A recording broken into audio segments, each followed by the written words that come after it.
Albert Einstein on öelnud: maailma ei hävita need, kes teevad halba, vaid need, kes seda vaikides pealt vaatavad.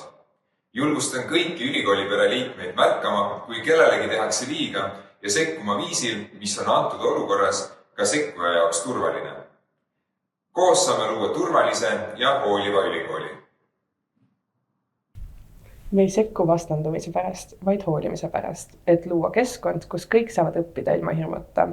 Kaasav ja turvaline kultuur algab ausast dialoogist.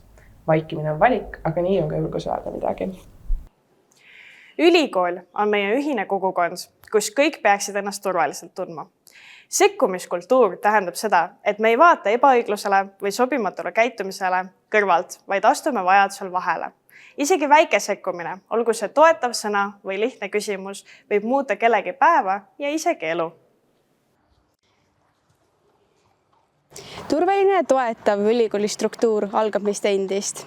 Kui me märkame ja räägime, saame luua keskkonna, kus kõigil on parem õppida ja areneda. Ülikool on meie ühine ruum ja meie hääl kujundab selle tuleviku. Keskkonnamugavus on õppimiseks oluline. Kui sa näed mingit jaburust, ära lase sellele olla. Kui sa midagi ütle, siis kes seda ütleb?